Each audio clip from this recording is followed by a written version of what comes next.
Hello, and thank you for choosing to complete the Show Me Results training.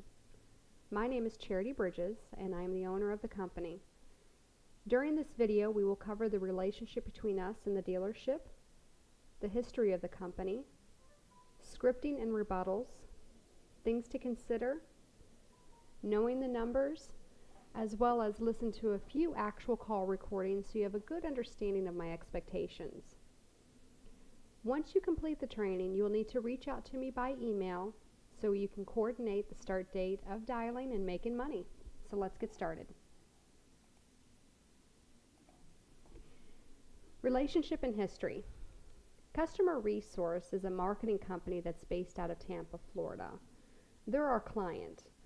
What they do is they solicit their services to local car dealerships in Florida.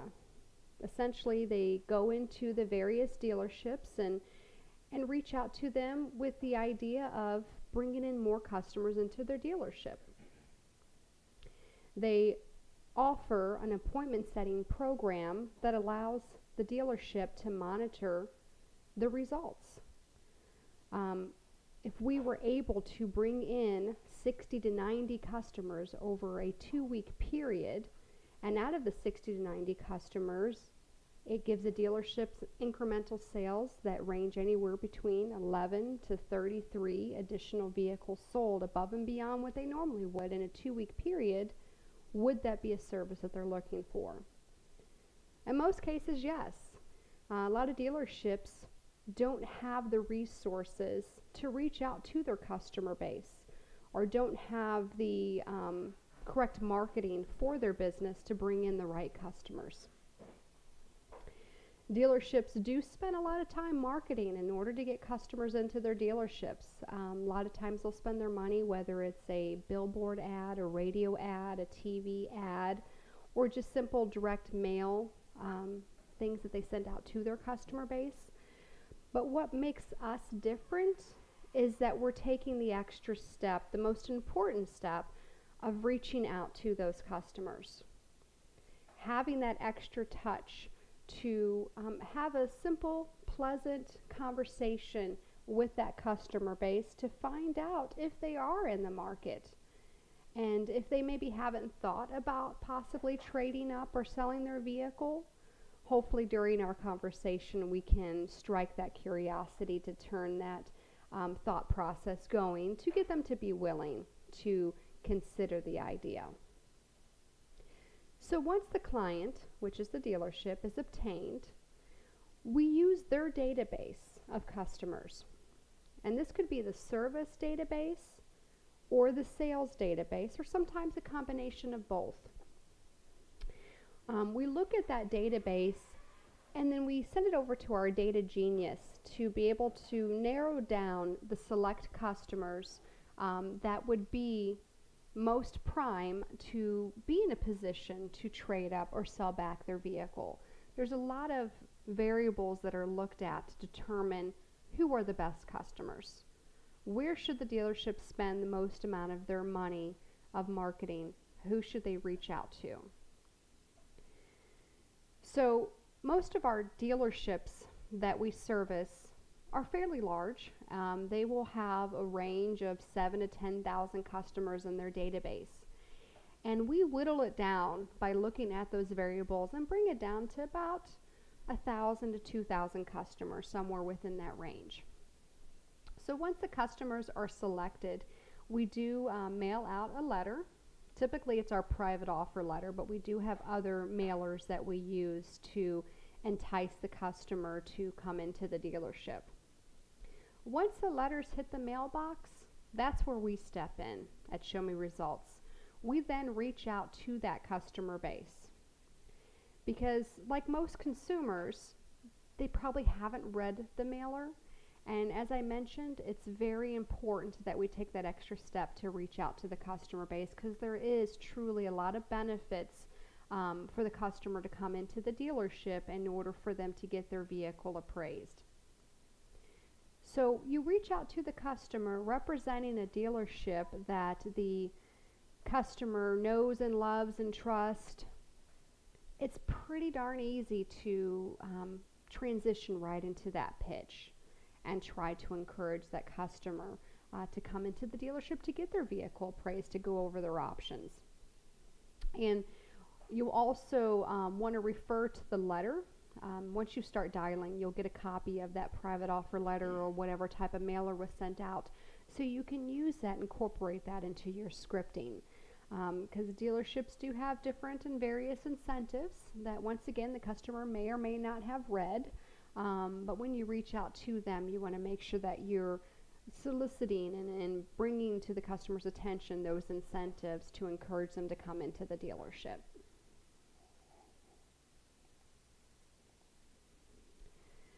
Now, as you know, the point of the phone call is to encourage them to come in, to meet with the general manager, to get an appraisal on their vehicle. This is pretty special, and what I mean by that is not everybody has that personal attention, and that's something you really want to send home when you're speaking to the customer. We're not asking them to come into the dealership to meet with anybody that greet them at the door. We're letting them know we're scheduling an appointment for them to meet with the general manager himself. They're able to cut through all that red tape and get directly to the head honcho and get the information that they need. Most consumers don't enjoy or care to go through the process of purchasing a vehicle, being at a dealership. They feel like that they have to spend hours beyond hours there and go through a negotiation chain of people, of this guy to this guy to this guy, in order to get their answer that they're looking for. The appointment that you're setting for them eliminates that. So that's why it's important for you to express that. What they should envision and what they should expect when they come into the dealership is that they're going to meet with a general manager. We want them to allot for 20 to 30 minutes of their time for the manager to look over their vehicle, and then he's going to come back with a certified written offer for the amount that they would be willing to pay for that vehicle, as well as a trade-in offer too, if they wish to trade in for another vehicle. So we want to alleviate the idea that we're asking them to come in for hours and have to go through a negotiation chain. No, this is a personal experience. There's no obligation to buy, sell, or trade or do anything.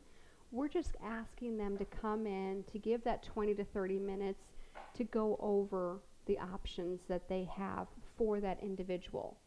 We want them to know that because they're a preferred customer of ours, that we want this to be a pleasant experience. And all we're asking them is to give us the opportunity to hear what we have to offer them. So you'll schedule the appointment with the customer, determine the best day and time that'll work for the customer, for them to be willing to allocate that 20 to 30 minutes to meet with the manager to get their vehicle appraised.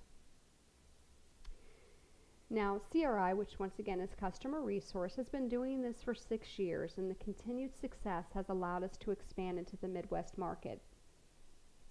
So it was early 2016. I've been their call center for the entire time, and I'm located here in Missouri. And even though they're based out of Florida, after all this time, I've gotten to understand the business rather well, and decided, you know what, there's dealerships here locally. There's no reason why it needs to stay in just Florida. This is not just a Florida thing. There's customers here and there's dealerships here that need customers to come into the dealership, and there's customers that need to get a good personable experience as well as a great deal. So I decided to go ahead and branch off, and so now you'll find that once you start dialing, it won't be just dealerships in Florida. You're going to be calling on other dealerships in the U.S., such as Missouri, Illinois. We've moved into Georgia, Alabama, Mississippi. We've even done Colorado and Texas and Kentucky. So the plan is to continue on nationwide. With that branch off, it also then made sense to have people like you know, calling all over the U.S. as well, because what I saw whenever the agent started calling people in Missouri while we're in Missouri as opposed to people in Florida, the ability to connect, to get that quick rapport, to have that casual conversation about the weather or things that are local to us. It added a stronger strength and connection between the agent and the customer. So once again, as we continue to expand nationwide, I think it's important too that we also have our agents calling all within the U.S. too. So I know that if you come on and you're coming from a state like Arkansas or California, whenever we have a dealership in that area, please know that I'll be assigning that one to you as well to make sure that I got the right people calling the right stuff.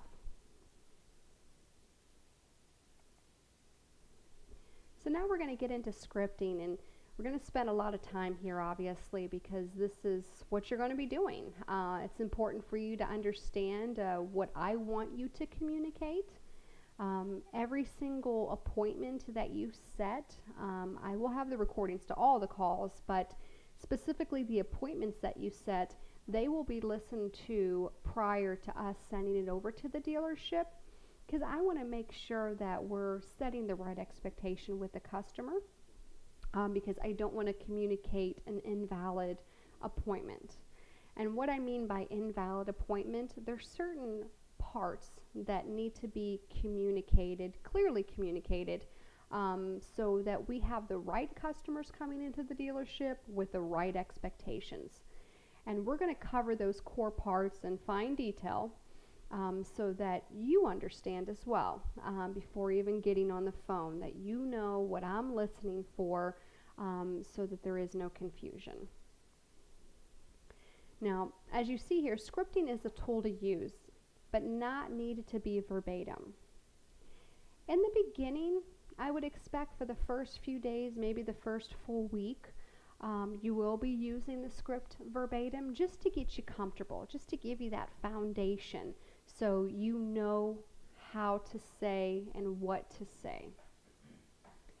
But it's important that you start to add your own personality.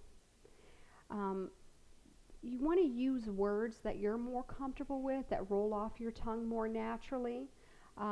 You will start to learn how to connect with the consumer base, and you'll find certain phrases that work better for you, and that's fine. I want you to use your own personality. I don't want you to sound like a robot or a telemarketer or a bill collector. I want you to sound like you. But as you start to incorporate your own personality, you should never go away from the core parts. There's core things that need to be covered, as I mentioned. So there's a way that you can incorporate your personality and still effectively communicate the things that need to be done. Okay? So let's just jump into the core parts. Number 1, opening.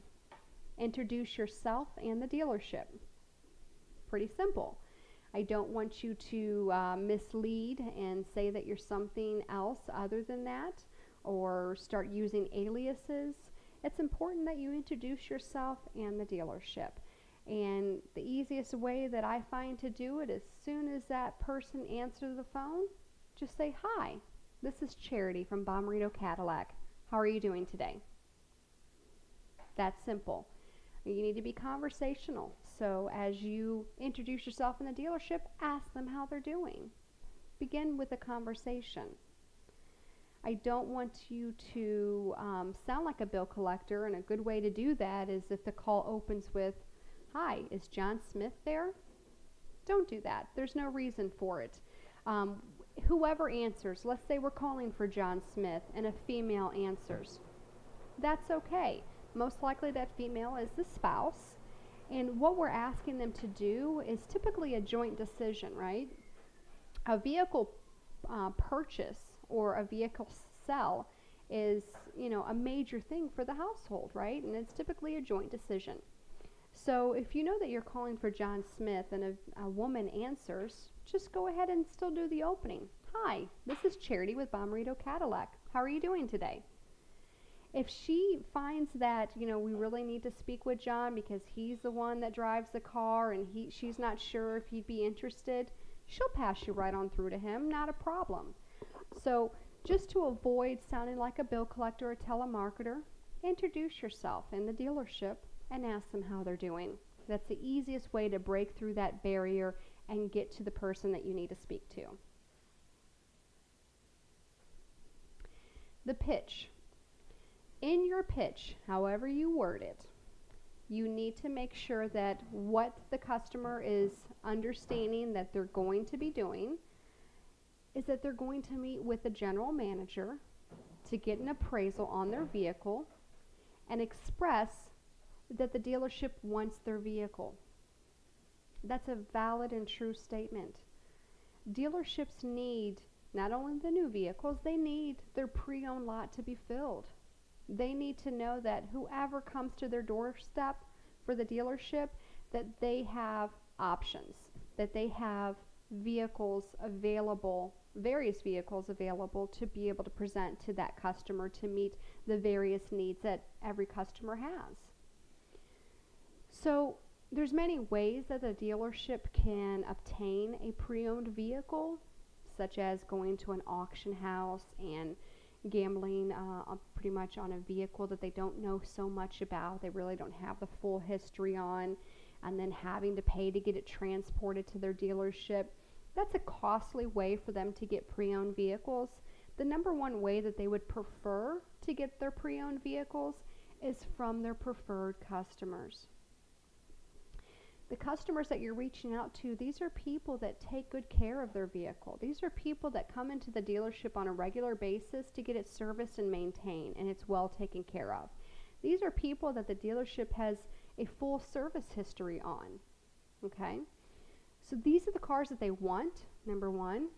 And number two, since they will make a profit on this vehicle, this pre-owned, when they turn around and resell it, they're willing to share some of that profit with their preferred customers. They're willing to do that because look at it at their viewpoint.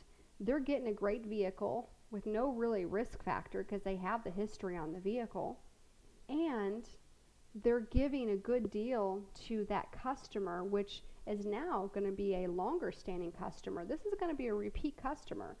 If you were being offered a great deal on your vehicle and a great deal on another vehicle to get into, you're going to be happy.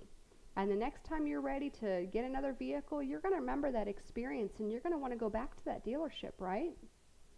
So the dealership would much prefer to get their pre-owned vehicles from their preferred customers because they know what they're getting and they know that they're just improving their relationship with that particular customer.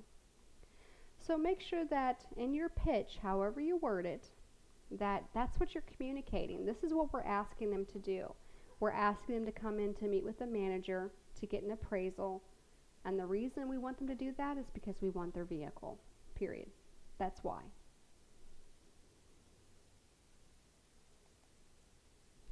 To continue on with the core parts, never take the first no. Give at least one rebuttal if needed. What that's saying there is that a lot of the customers, or every customer, or the consumer base, people have a knee-jerk reaction to say no to something that's being offered to them. I think society these days feel as if free is a dirty and a bad word almost, because people feel like there's a hidden line, there's something that's not being disclosed. They feel like it's a catch, okay? So when we call the consumer and we ask them to come on down to the dealership so they can get their vehicle appraised, they may quickly say no. But if you take a few more seconds, that really is all that it takes, another 10, 15, 20 seconds for you to spit out one of the incentives that's listed on the letter that you will have a copy of to encourage that customer to come on in, you will be surprised on how many customers go from a no to a yes. But you have to take that initiative. If you take that first no and say, oh, okay, thanks, bye. If you take it personally, if you feel like they're rejecting you, then this is not the position for you. You're going to hear no a lot. But the more no's you hear, it just gets you closer to that yes. Okay? So never take that first no. Try to give at least one rebuttal. If they're still telling you no, and they're giving you a firm no, that they're absolutely not in the market, they love their vehicle, they're going to drive it till the wheels fall off, right now is not the time. If they're firm on that no after you've given that one rebuttal, then absolutely you want to end that conversation. You don't want to frustrate, you don't want to be overbearing. You want to politely end the conversation, thank them for their time and their continued business, and move on. Okay? So don't be afraid of that first no. Give at least one rebuttal. If it's still at a no, move on. Once you've got that no to go to a yes, now it's time to find out what day would work best for them. And that's what you want to ask. What day would work best for you? When can you come in? It's important for the consumer to tell you the day of the appointment. Okay? We need, as we're listening to these calls, this is one of the top failure points. Okay? You need to make sure that you're absolutely clear on this point.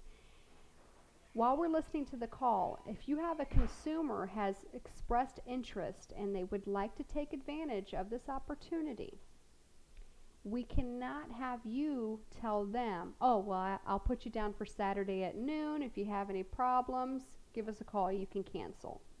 That's not a solid appointment. We need to hear you ask the consumer, what day would work best for you? When can you give us 20 to 30 minutes of your time so he can appraise your vehicle? We need to hear them go through that thought process of, well, I work pretty late tomorrow. This Saturday, we got things going on with the kids. Monday, I don't go to work until late, maybe Monday morning. We need to hear them, go through that thought process. Look at their schedule. Determine what would work best. Because once that customer comes back to you with a day and they say, I could come in Monday morning, that consumer is more committed, and it's more, it increases the chances of them actually showing, because they're committing themselves. They're telling you when they can come in, and that makes a world of a difference. Okay? The customer must give you that day. Now, it's okay for you to be able to go over the scheduling options. Like if you have a consumer that says, yeah, this sounds great, but I just don't know when I can make it, I'm really busy, you can come back and say, well, here are our hours. We've extended our hours due to this promotion. We're open late Mondays, Wednesdays, and Fridays until 8:30, and Saturday, and so on and so forth. You can let them know, but once you let them know those options, they need to come back to you with a date. Oh, okay, you guys are open late on Friday. Well, I can come Friday evening. Then we're okay. They need to tell you the day. I hope I drilled that home enough, because that is very important. And like I said, that's the first fault that we'll find. And sure enough, I will let you know if there's any issues with your appointments, because once again, we listen to every single one of them. So make sure the customer tells you the day. Once you have the day of the appointment, then you can start to help them narrow down the time. Okay, so you said Friday. Now, did you want to do something in the morning or in the afternoon or in the evening on Friday?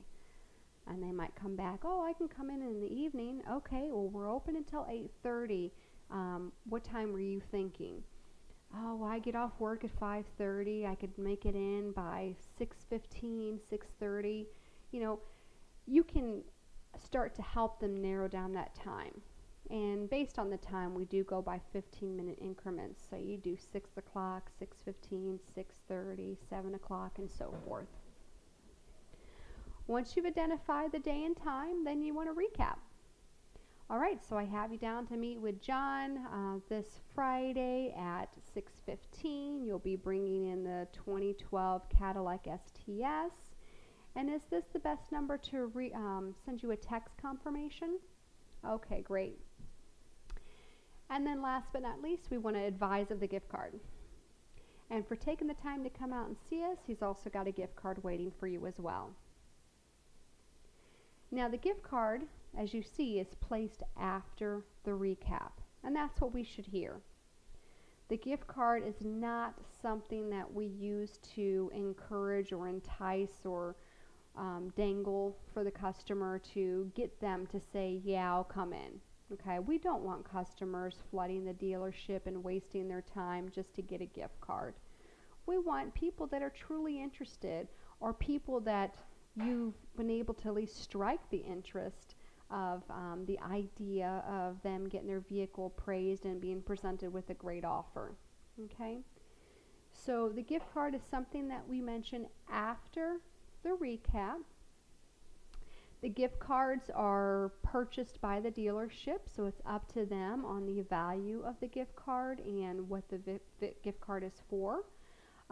So once again, you can refer to the letter, which you'll have a copy of the letter for all the dealerships that you work prior to calling, so that you can see that information. I always recommend that you just keep it vague by simply saying, for taking the time to come out and see us, he's also got a gift card waiting for you as well. If the customer comes back and wants to get more specifics of the gift card, then at that time you can refer to the letter and give those specifics. The common trend right now that the dealerships are doing is they'll offer a $15 gift card for coming in for the appraisal, and another $15 gift card if they choose to test drive a vehicle. And it does vary on the location. Sometimes they'll do gas cards, or maybe the local grocery store in the area, or even just a Visa gift card. So it does vary, so that you don't have to worry about communicating the wrong things. I always recommend just keeping it vague unless the customer asks for more specifics. But if they did read the letter, they'll already know about the gift card anyway. So that covers all the core parts of the scripting. The call is pretty short. It takes about 1.5 to 3 minutes. It's really not a long conversation for you to be able to communicate what I'm looking for and set the right expectation and find the right customers for the dealership. So now we're going to go ahead and cover the scripting. The scripting, as I go through it, I will then reiterate the core parts so that you understand how I incorporate them into the script. Once again, you'll use this as a tool to get you going. These are my words, so it's comfortable for me to be able to communicate these things. But as you get the foundation and you get comfortable, you'll start to, once again, use your own personality, add some other words in here, or change up the phrase a little bit. But as long as you're still communicating the right core parts and setting the right expectations, then we're fine. So going into the scripting. Hello, this is Charity from Bommarito Cadillac. How are you doing today? As I mentioned, it's very conversational. I've identified myself and the dealership, and I ask them how they're doing. A lot of times the customer will respond back with, "Oh, I'm good, how are you?" And that's fine. You know, that's a typical response. In other cases, you may find the customer gives you a little bit of their life, a little bit of information about them. And it's important that you listen and acknowledge and respond correctly. Respond to what they just told you before you get into your pitch. So, for example, after I did my opening, the customer says, "Oh, I'm doing great. I'm just out feeding my horses." Okay? Make sure we don't just jump right into that pitch. Acknowledge that. Something as simple as, "Wow, that sounds fun. I love horses. How many do you have?" You know, because you want to have that connection with this person. When you're reaching out to the customer base, it should feel and sound as if you're reaching a friend or family member that maybe you haven't seen in a while, or maybe they live in a different state. That's how it should feel, because once again, they perceive it as they're talking directly with the dealership, because that's what we're representing. So they refer to and think as the dealership as a place that they know and love and trust. So it should feel that way. Okay, so you have a few seconds to be able to build that connection and that rapport with that customer. So if they give you a piece of their life, jump on that. have a few seconds to talk about it. Make them feel comfortable, make them feel heard, make them feel, liked, wanted, needed, all those warm and fuzzy feelings that will carry you on through this conversation, through that pitch. Because if they like you, they're more likely to say yes to you, okay? So build that connection quickly and take advantage of those opportunities. When they give you a piece of their life, talk about it. So after we've done that, we want to jump into our pitch. Wonderful. The reason for my call is that my manager is in the market to buy back some good quality pre-owned vehicles. He was curious if you were still driving your 2012 Cadillac STS. Well, yes, I am. Fantastic. He was hoping you could bring it down to the dealership and give him 20 minutes of your time to appraise that vehicle. He is prepared and willing to overpay you for it because we desperately need it on our pre-owned lot. What day would you be available to come down so he can go over your options? And then pause. As you see in my pitch, we're communicating that core part. We're asking them to meet with the manager to get their vehicle appraised because the manager wants it. It's as simple as that.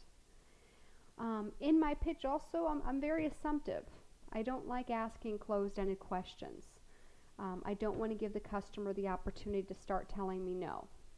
So instead of asking, are you in the market? Do you want to come in? We don't want to ask those questions. You always want to start your question with what, where, how, who, an open-ended question. What day would you be available to come down? I want them to respond back with a day, not a yes or a no. I want to know the day, okay? So I'm assumptive, and that's right, that's okay, because it's something that the consumer should want. We should go in that mindset that this is what every consumer would want, right? To be overpaid, to get a profit. And as you also see here, I always like to throw in something that's beneficial to the customer. Just because my manager might want the vehicle isn't always enough for them to willing to let go of a vehicle that they love, okay? So that phrase right there, we are willing to overpay you for it, that's a benefit to the consumer. The consumer's thinking dollar signs, they're thinking profit. And we want to make sure that we include what's in it for the customer when we ask that great question of what day would you be willing to come down. Okay? It's hard to say no to profit, even if you love your car, right?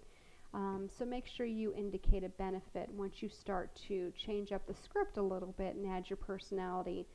We need to make sure that we don't go away from including that benefit.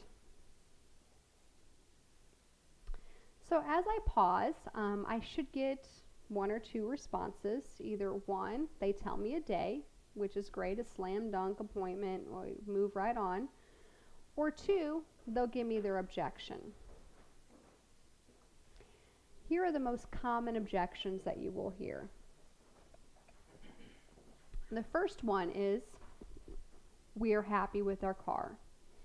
Now this objection, you're going to hear 9 out of the 10 times that you get an objection, because that's a very true statement.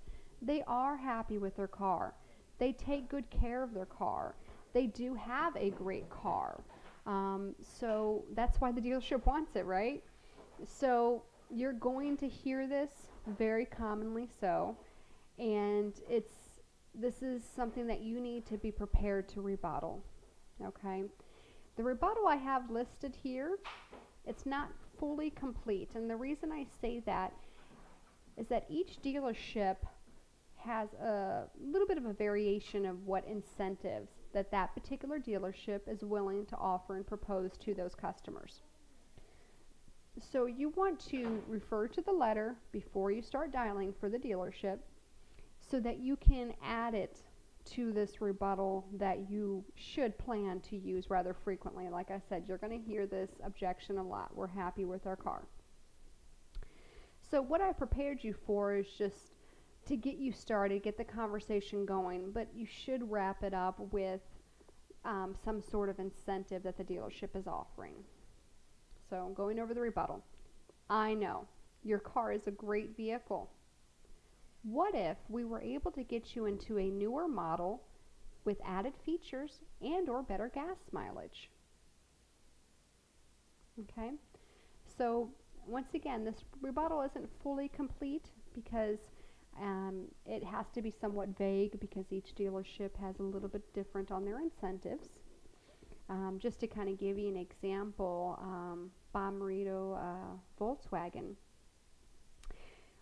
they have a lot of rebates and things that they can offer for a newer Volkswagen that we can also tell them that in most cases we can upgrade your vehicle to a newer make or model and lower your monthly payment at the same time. That's a very powerful incentive, right? So if you were to call for that dealership, you would add that to the end of this rebuttal to once again give that strike of interest, curiosity, get them thinking about it. You know, they probably do love their car, but if they could have a newer version of that car and a lower monthly payment, well, I would be willing to hear that person out too, right? Other dealerships will do incentives such as warranties or 0% interest rate, which could lower their monthly payment, right? If you have a lower interest rate, or thousands off of Kelley Blue Book for their trade-in, or just various different things that the dealerships are willing to communicate and offer, or great lease programs that are available. So make sure that you look at the letter, get those bullet point incentives, take those into account, and use that as part of your rebuttal when the customer says that they're happy with their car. All right, next. We no longer have that vehicle. So when we reach out to the customers, there could be definitely an opportunity that the vehicle that we have listed for them has changed. Okay? They may have purchased another vehicle since the last time they had service with us, so we may not have that information. But this one's an easy one to get over because even if you're calling for a Cadillac dealership and now they have a Toyota, that's fine. Our goal is to get this customer into the dealership. And once again, our customers, or our dealership, I should say, our dealerships that we work for, do want a various amount of types of vehicles on their pre-owned lot so that they can service and sell anybody that walks into their doorstep, that they're going to be able to find a solution for any customer's needs. So as long as you use this rebuttal, it's pretty easy to get over because now we're focusing more on the customer and the relationship and giving them those warm and fuzzies. So to go over the rebuttal, once again, any rebuttal should start with an acknowledgement so that the customer knows that they were heard. That's okay. The promotion is extended to you for being one of our preferred customers. What type of vehicle are you driving now?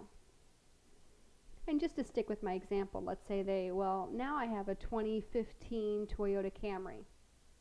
Oh, well, that's a great vehicle. I'm sure my manager would love to see that one as well. What day can you come in? See how easy that one is to turn? Even if it is a Cadillac or a Volkswagen or a Mazda or a Nissan store, it really doesn't matter. We want to bring that customer in. And if the dealership doesn't find any use for that vehicle on their pre-owned lot, they will then auction it off. There's opportunities for that vehicle for them to get a profit. So they're willing to share some of that profit with that preferred customer, earn their business again. The next one says, I owe too much on my current car, and I don't see how this could help. What they're telling you here is that they're upside down on their vehicle, which simply means that they know that they owe more on their vehicle than what the vehicle is worth. Now, if the customer knows this, they're probably not too happy about it, okay? So this one is an easy one also to turn around as well, because if they're not happy with their current situation, they're more inclined to hear other options to possibly get into a situation that they will be happy with, right? So this one is a pretty easy one to turn around, and if you use this rebuttal, it should work for you. Well, this is a great opportunity to find out how we could possibly get you out of a tough situation. During this promotion, we can offer thousands over the value of your vehicle and give you a great deal on a newer vehicle. That's pretty exciting. A lot of the dealerships that we work for will also indicate on the letter that they're willing to offer up to $4,000 over Kelley Blue Book.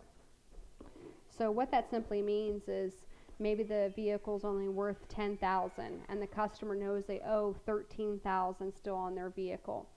And if we can offer up to $4,000 over, then most likely the dealership is willing and able to give them that $13,000 to clear up that lien or that loan on that particular car, and then get them into a better situation. A car with maybe a better interest rate, or a better price, or added features, or all those great things that makes it very exciting to get into something new that they love even more. Next, my car is paid off and I don't want to have a car payment. That's got to be the toughest one to get over, but it's not impossible. We're going to listen to one of the phone call recordings and you'll hear on how that one is pretty darn easy to overcome. Now, I shouldn't say easy, it's possible. So just if a customer comes back to you and says, nope, my car's paid off, I don't want any car payments, I'm enjoying, not having car payments, I'm not interested, I'm going to hold on to the car.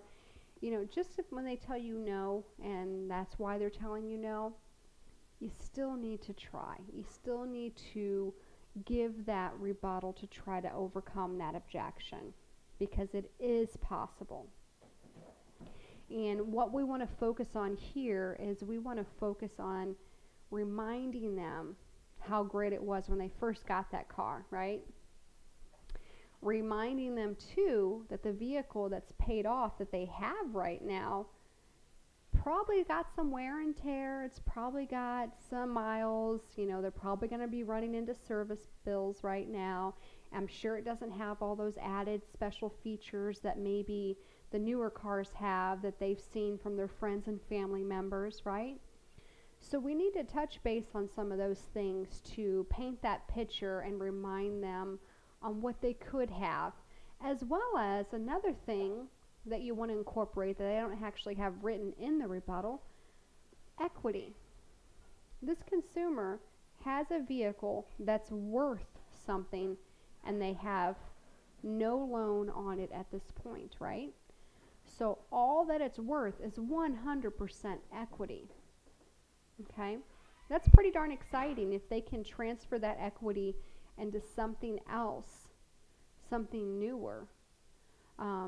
So just to go over the rebuttal, once again, we acknowledge, wow, I understand why you'd want to hold on to your vehicle. However, you might be surprised on how much we can give you for that vehicle and a great deal on a new vehicle. We could put you into something you love even more with a monthly price you can manage. If you take those few extra seconds to be able to give that rebuttal, once again, you'll be surprised how many people go from a no to a yes on that one. Because we want to remind them, I'm sure that they already see the wear and tear and they see the mileage, and you have that added stress that, yeah, it's paid off, that's great, but how long would this car actually last me? And the longer they hold on to it, the more miles that they put onto it, the lower that equity goes, right?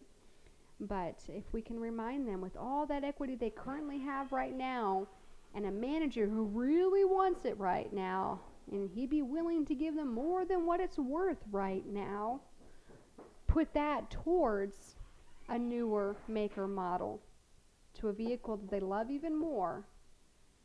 They hardly have to spend anything to get that vehicle because of all the equity they're transferring over to put down to get into that next vehicle.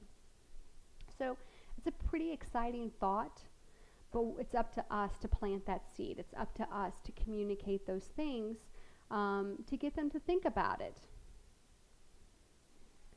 And then the last one says, it sounds good, but I'm really busy over the next few weeks. I'm not sure when I can make it in. This comes from one or two type of customers. One is the customer who's truly not interested and they're just stalling because we're asking them what day and they don't really want to come in, and they like you, so they don't want to tell you no, and they just say, oh, I don't have a day, there's no way, I'm too busy. Or this is a customer that truly is busy and truly is interested, okay? So in order for you to decipher between the two, by using this rebuttal, it should help eliminate the staller, and you can truly find out if this is someone that does have a true interest, and maybe you can find a time that's convenient for them. I understand. We've extended our hours to accommodate for the promotion. My manager really wants to see your vehicle. Our hours are. What do you think would be the most convenient day for you to come in? By indicating the hours, if this is someone that's truly interested and understands that he only needs to commit to 20 to 30 minutes of his time to get his vehicle appraised, if he's truly interested, he'll find a space in his calendar in order to come on in during the extended hours that are available. Okay? But if this is the person that's just stalling, doesn't want to tell you no, and says he's too busy, after you give that rebuttal, they're probably going to be more inclined to say, you know what, I'm just really not interested. I do appreciate you thinking about me, but right now is not the time. I'll give you guys a call whenever I am interested, you know. Then you know that that's someone that's not interested, and you just move on. Now, keep in mind, when we do the campaign for the dealership, it is for a 2-week period. Okay? 2 weeks is not a very long time. You know, the letter hits their mailbox, we start calling, and if they don't answer, we don't leave a message, and we try them a few other times to hopefully get them on the phone to find out if they're not interested or if they're wanting to come in to schedule an appointment. This may be a very busy customer, and maybe for the first week we've been trying to call this guy and he never answered the phone.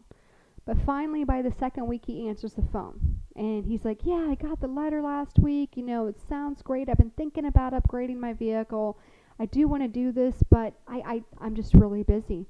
Tomorrow I'm heading out of town for work, and I won't be back until the following Monday or something. So if you have somebody that's truly interested, but truly busy, and there's no way to make it in by the promotion end date, the rule of thumb here is, of course, try to get them in by the promotion end date. But if they can't, we do allot for 5 days beyond the promotion end date that you can schedule the appointment and still count as an appointment. So let's say this customer or the promotion ends on the 15th. You will have until the 20th to schedule that appointment. So if he can't make it in by the 15th, but he can make it in by the 18th, schedule it for the 18th. That's fine. We have a few extra days that will still count towards an appointment.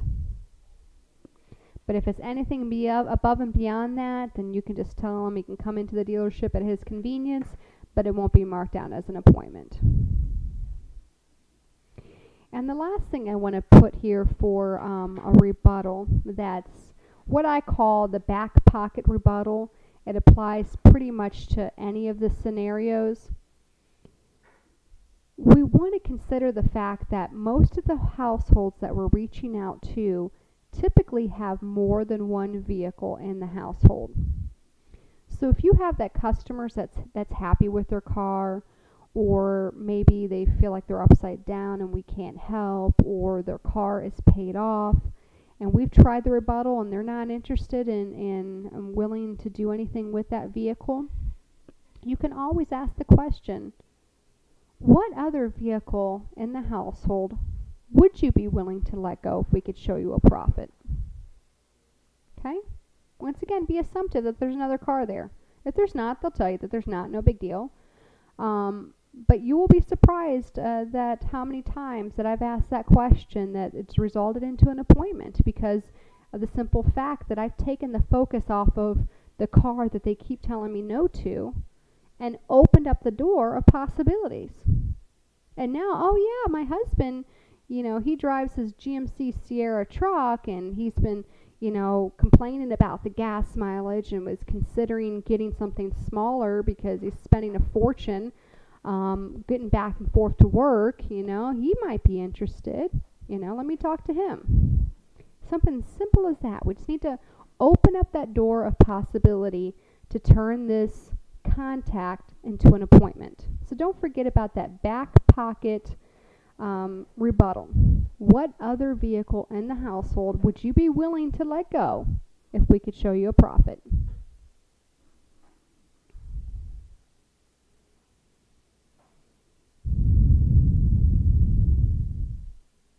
All right. So as we overcome that objection, now we need to wrap up this call and finish our scripting.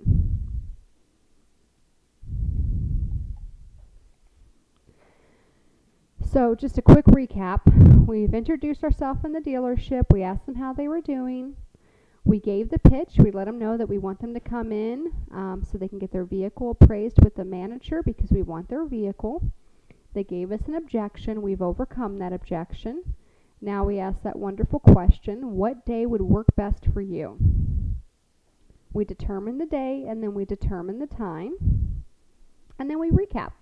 Okay, I have you down to meet with John on Friday. You'll be bringing in your 2012 Cadillac STS. Is that correct? And when you come in, just ask for John. And for taking the time to come out and see us, he has a gift card waiting for you. And is this a good number to text you a reminder? Okay, great. Thank you for your time today, and we look forward to seeing you on Friday.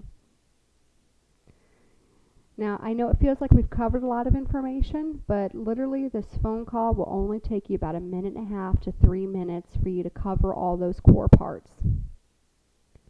It's very simple. I don't expect you to sell a vehicle over the phone.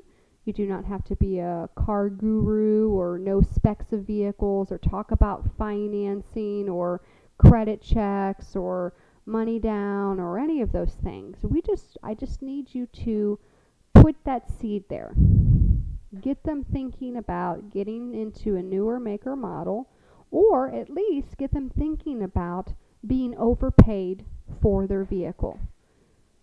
Okay? One or two things are going to happen when they come in to get that vehicle appraised. Once the offer's made, if they're happy with the offer, they're either going to sell that pre-owned vehicle, which the dealership wants, or they're going to trade it in for a newer make or model. Okay? So bottom line, it's pretty straight to the point, very simple conversation to have with the consumer.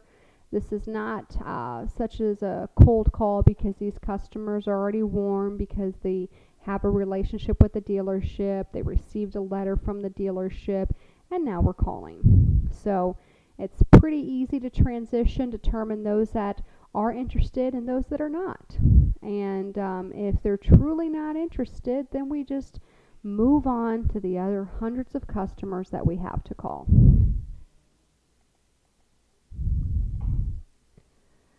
Now there's things to consider. Not everyone is ready to trade in their vehicle. Okay?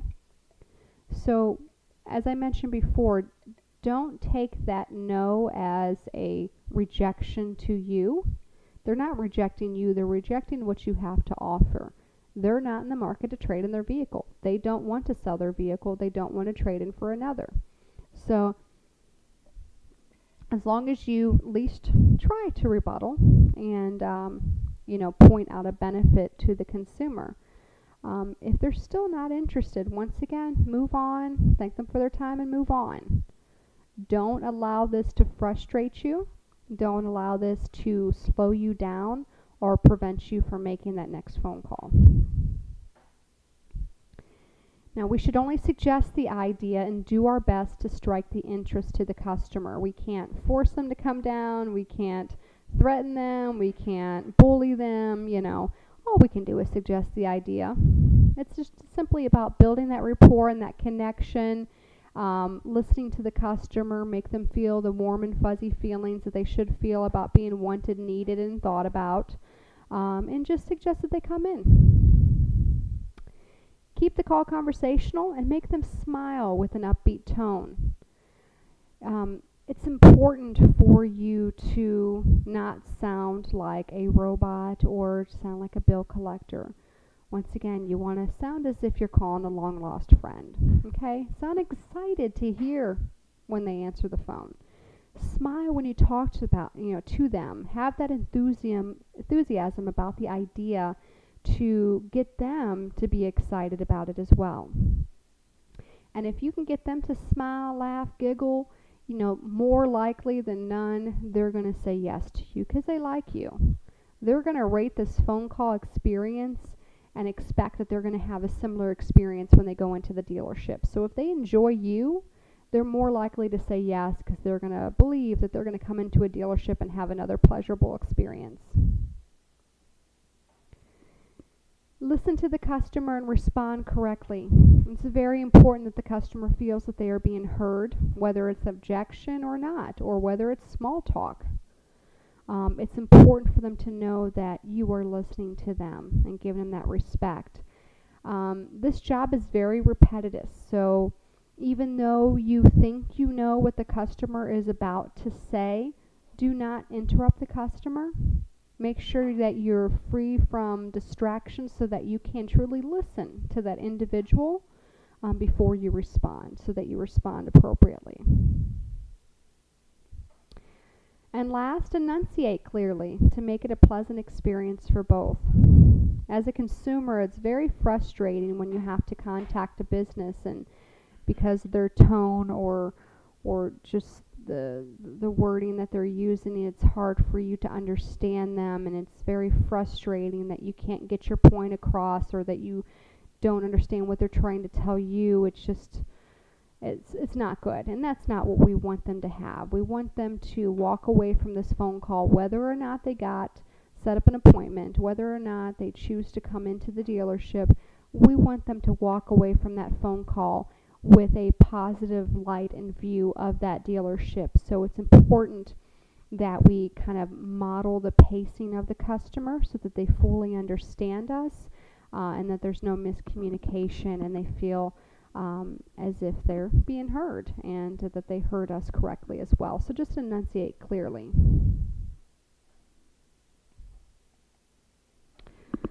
Knowing the numbers. What this is going to be covering here is how to be successful. Bottom line, you will get out what you put in with this position, okay? In order to make a good income, you have to keep up your production, and what I mean by that is that you have to keep up the number of dials that you do. This is an outbound environment, so you have to keep dialing the phone, dialing the phone, and dialing the phone. And just to put that into a quantity, I am expecting and looking for 50 or more phone calls in any given hour. Okay?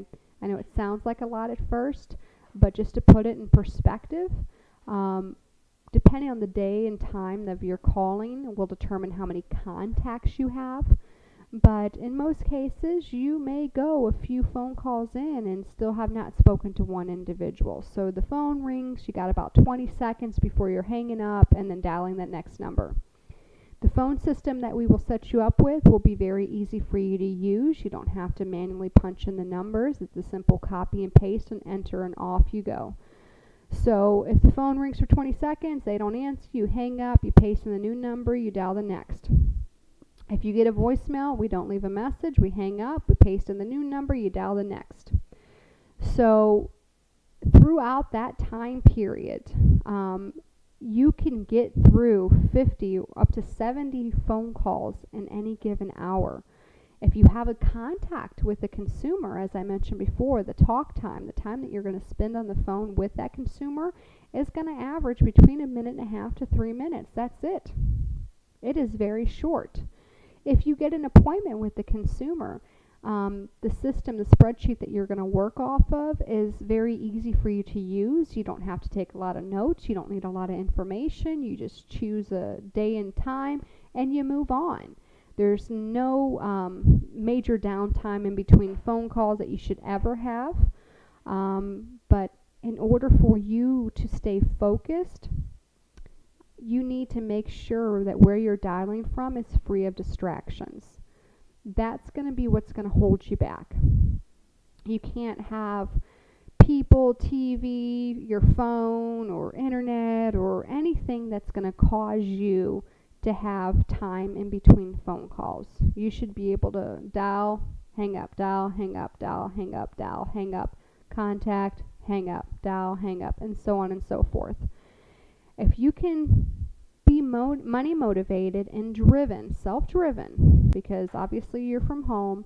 I'm not there, micromanaging you, which I don't want to do. It's going to be up to you to sit down and plow through those phone numbers. If you can do that, then you will be able to average 1.5 to 3 appointments per hour, period.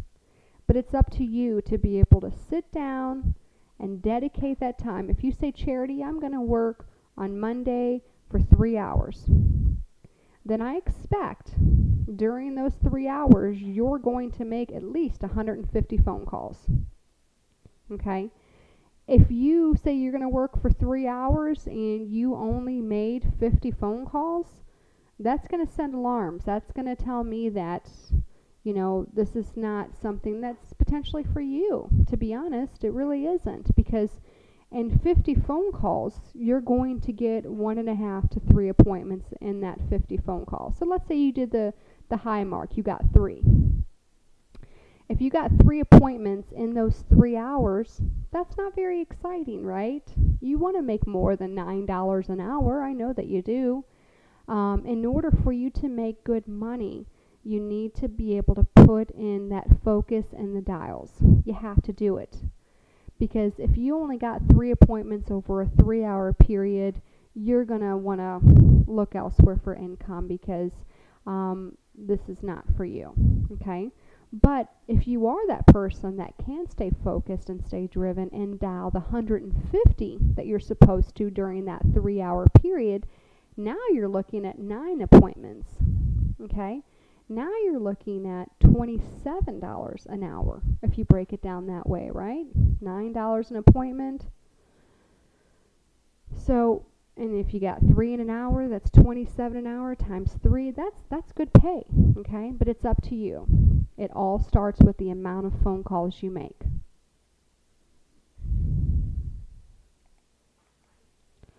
Okay, so moving on to call recordings, we're going to go ahead and listen to these 6 phone call recordings. Now, after each recording, I will give you some of my feedback on it, so that you understand my point of view. These are not all perfect phone calls. These are not all appointments. I want you to hear just various types so that you can see the good, bad, and the ugly. Okay? So we'll go ahead and get started with the first one.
Okay, so as you heard on that phone call, it was an appointment, which is good. But just to kind of talk through it in chunks, in the opening, he had asked, "Is Simon? Am I speaking to Simon?" Once again, you want to avoid that because it really doesn't matter if that's Simon or not. We just want to introduce ourselves. If that's not the right person, they'll pass us along. So just introduce yourself in the dealership and ask them how they're doing. When the agent then offered and did the pitch, the customer said no, which once again, you're going to hear very often, and that's fine. The customer said no, that they're happy with their van. AJ did a pretty good job, I think, of trying to overcome that objection by asking the question if they're making monthly payments on that vehicle, and letting them know that he sees a great response to this promotion where he sees customers coming in and upgrading their vehicle and getting a lower monthly payment, which is very enticing. So if the dealership is proposing that, we should propose that. And that was enough to strike the interest of the customer. The customer then said he'd like to talk it over with his wife and wanted to know if he can call back in. AJ responded back with that it's not likely for us to answer. I would like you to refrain from saying that. We will answer inbound phone calls, so don't tell the customer that we won't. But then he followed it up with the striking the urgency by saying that there's only a few more spots available. Actually, no, he said there's only one more spot available. And after that spot is filled, then we have to close the books. Now, consumers, they're followers, people really are. So if they hear that there's one spot available, and what AJ was actually meaning by that, and it's a true statement, there's a max amount of number of appointments that we can obtain for the dealership, and after that we do stop calling and setting up appointments. There's only so many customers that the dealerships can handle during a 2-week period. So there is a max number. So he was true and genuine to say that we only had one more spot available. So by him communicating that to the customer, he was willing to then set up the appointment without having to talk to his wife and calling back, because he didn't want to miss out on an opportunity, because he saw it as an opportunity because all the other customers are doing it. Why shouldn't he, right? So he was willing enough to say, okay, what times are you looking for? AJ gave him the times and asked them what day would work best for him, and the customer came back with a day. And then they narrowed down the time and set up the appointment. AJ did a quick recap. I would like him to be a little bit more thorough on the recap. And also at the end on the recap, the customer indicated that they're going to be bringing in a Jeep Patriot in addition to the Honda Odyssey. So now he's bringing in 2 vehicles. That's really exciting, because if you have that type of scenario, if you have a customer indicating they're bringing in 2 vehicles, that's 2 opportunities for the dealership, which means it's 2 appointments for you. Okay? So now you just turn that phone call from a $9 appointment to an $18 phone call, right? That's darn exciting. So keep that in mind. If you have a customer that wants to bring in more than one vehicle, that's a great opportunity for you. But all in all, he ended up resulting with an appointment. He didn't take that first no, and that's why it's a great example for you to hear on how easy it was to turn that no into a yes. And even after all those rebuttals and setting up an appointment, the call still only was less than 3.5 minutes long. See how short it is and how easy it is to accomplish that call. Okay, moving on to the next one.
Okay, so in this call recording, you hear AJ reach out to the consumer and make his offer to have him come into the dealership. The customer responds back with that he was just in the middle of coming back from the hospital, grabbing a change of clothes and going back, and he couldn't commit to doing that right now. AJ tried to overcome that objection by outlining our hours and let him know that we'd be willing to work around his schedule. And then the customer then gave us more information, the extent of his family emergency. His son's in the hospital, doesn't know what's wrong with him at this time, that this is just going to have to take a back burner.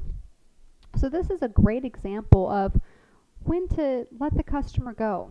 Okay, this is not a time to continue to push this customer to encourage him to come in. This is not something he's concerned or wanting to think about at this moment, nor should he if he is going through a family emergency. So this is just a good example of when to let the customer go. It's also a good example to show you that even when someone's going through a family emergency like this, he was still willing and politely having a conversation with the dealership. That just shows you that they are not unhappy with the dealership calling. They're a regular customer and they're willing to give us a few moments of their time to hear us out. Okay? So the only coaching I would give AJ on this one is just to show a little bit more empathy on the customer situation. Even though we're not setting up an appointment, it's a great opportunity for us to connect with the customer and let them know that they're in our thoughts and that we wish them well and all those good things. So a little more empathy could go a long way for future business from this customer, but not anything that we want to push right now or today. Okay, now the third phone call.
All right, so this was a recording of a different representative.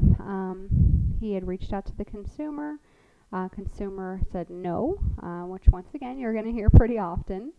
He indicated that he was happy with his vehicle, which once again you're going to hear very often. Chad didn't just take that first no. I think he did a really good job trying to overcome that objection by giving a little bit more explanation and giving some more benefits as to why it's to their advantage to come on in for the appraisal. He indicated no again, but that still didn't stop Chad. He then gave the back pocket rebuttal. Is there another vehicle in the household? He once again indicated that there is another vehicle, but it's fairly new. So at that point, Chad knew that now it's time to end the conversation. He thanked them for their time and their continued business. He had a smile in his voice. Everything was great. Even though it's not an appointment, I can still consider it a very good call. He covered all the base points. And through all of those things that he covered and all those rebuttals he gave, it was only a minute and a half long. Very good call. Moving on to the next.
Okay, so on this particular call, Chad was told by the customer that most difficult objection that they have a paid off vehicle, right?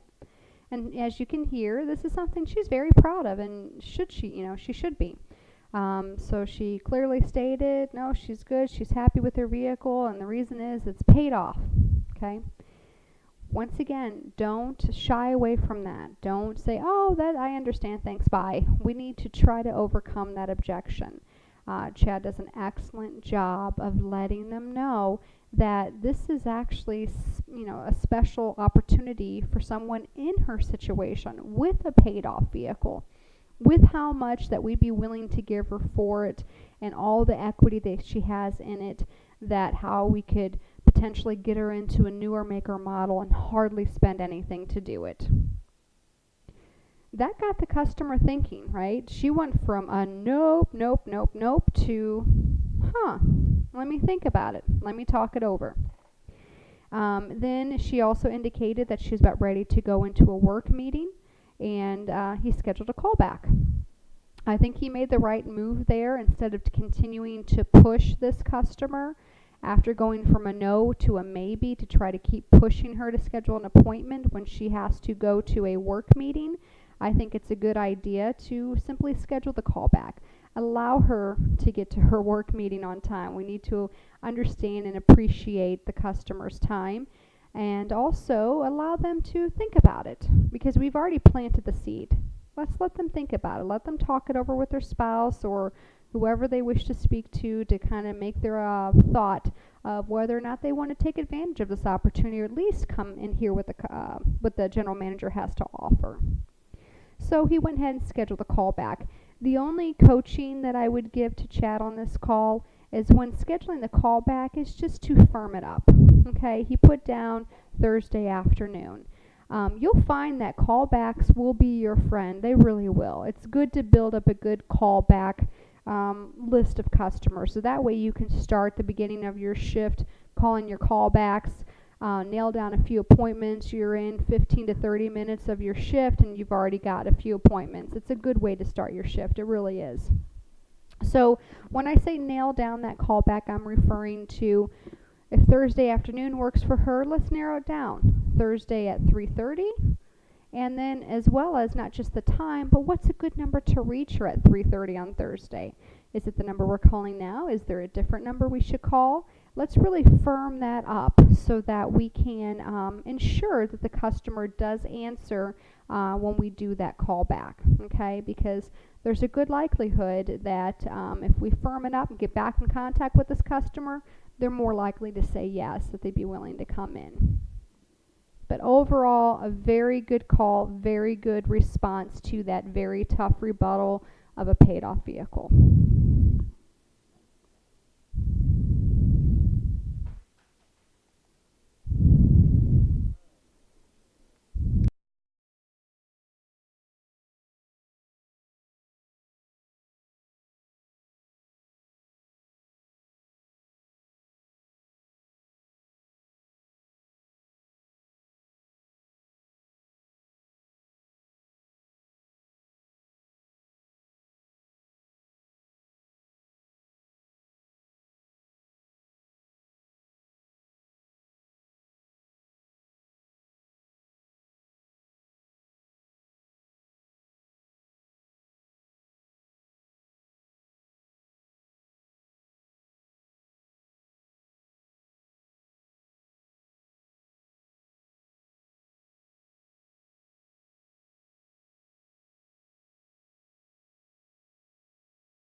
Okay, so on that call, we got to hear an appointment. And just going from the beginning throughout the call in parts, in the beginning, we introduced ourselves in the dealership, asked them how they were doing, and then we asked for the consumer, which was fine. We spoke to a female, we knew we were asking for a male, and we asked for Larry, and she passed us right on through because she has no problem with that. Considering she knows who we are and we're calling from the dealership, and she's obviously happy with the dealership, so she passed him right on through. Chad then gave his pitch about coming down, and the customer kind of gave an unusual objection. He said it's kind of far ways for us to go. When we try to narrow down, we look at the distance of the customer and the dealership. So that's not very common for you to hear that it's a far way to go. It kind of leads me to believe that this customer didn't fully understand what Chad was asking, um, so he just gave that objection, pretty much telling him I need more information. So Chad then kicked it in gear and further explained as to what we were asking them to do, what they were asking them to come down for. And with that, I think he did such a good job at it that he, you know, got the customer excited about it. So he said he'd want to talk over it with his wife. Now, considering that Chad first spoke to a female, he automatically was assumptive, which he should be, that person we spoke to originally was the wife. So he immediately said, okay, I'll hold, which is great. Instead of setting up a call back, just simply asked to be held. Okay, I'll hold for them to go ahead and speak about it. So the customer put him on hold. You can hear the husband and wife talking in the background and agreeing to coming on down to get the vehicle appraised so we can make him some offers. He came back to ask what time would be available. Chad let him know the hours. The customer came back and said what day would work best for them. And he set up the time, and then he wrapped it all up with a fantastic recap. He was very thorough. I am completely confident that the customer showed, as well as I'm completely confident with the fact that he knew what was going to happen when he got to the dealership. So all in all, it was a great appointment. This call took a little bit longer than normal appointments just because of all that hold time between him and his wife discussing coming on down, but still worth the hold as opposed to setting up a call back. All right, last phone call recording.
Okay, on this call, even though it wasn't an appointment, it was a great example of how to win a customer over with your personality and enthusiasm. Mike does a great job of this in this particular call. He has the customer laughing and giggling, and she obviously was happy with him. And even though she wasn't truly in the market to trade in her vehicle, she used that typical stall tactic of saying that she's too busy and she's got family coming in and she's doing some traveling and that she just can't commit right now because she didn't want to tell Mike no. And, Mike also, not only being enthusiastic the way he also was very personable. He truly made you believe that he had a conversation with Joe about Carol, which, that gives her those warm and fuzzy feelings to make her feel special. And that's what we're trying to accomplish on every single phone call. Even if they don't set up an appointment, it makes a lasting impression so that when she is ready to trade in, she's going to remember this call. She's going to remember the dealership. She's going to feel wanted to come in. Okay. So after, she gives the stall tactic of saying that she doesn't have time to come in, he tries to overcome that. She still says no, and then she lets him know that she's just truly just not in the market to do this at this time. So Mike knew at this time we need to let the customer go and ended the conversation. One point that I would have coached him on is use that back pocket rebuttal. Obviously, this customer was really happy with their vehicle, and they just weren't willing to let that vehicle go because they're happy with their vehicle. So it might have worked if he then indicated, is there another vehicle in the household that you'd be willing to let go if we could show you a profit on it? Okay, there may have been another vehicle. Maybe your husband's not as happy with his vehicle. Okay, or maybe their child that's living with them, whether because she sounded a little bit older, so maybe it was their teenager or adult child that was living there that wanted to let go of their vehicle, or if they knew somebody else that was in the market, something. We could have turned that into an appointment for a different vehicle. So considering that and opening up that factor, it could have made a difference. But bottom line, it's a good example to show how your personality can take you far. Even though it didn't schedule an appointment, it's still a great approach that you'd want to incorporate when you're reaching out to the customers. Okay, so to end the training, it's time to practice. You have to practice in order to become good at this position. You want to practice the scripting and the rebuttals. Not just read them, but say them out loud so they come out naturally to you. And say it to a friend, family member, dog, whoever's listening. Just get comfortable with the script and the rebuttals. And for whatever questions you may have, comments, thoughts, whatever, please reach out to me.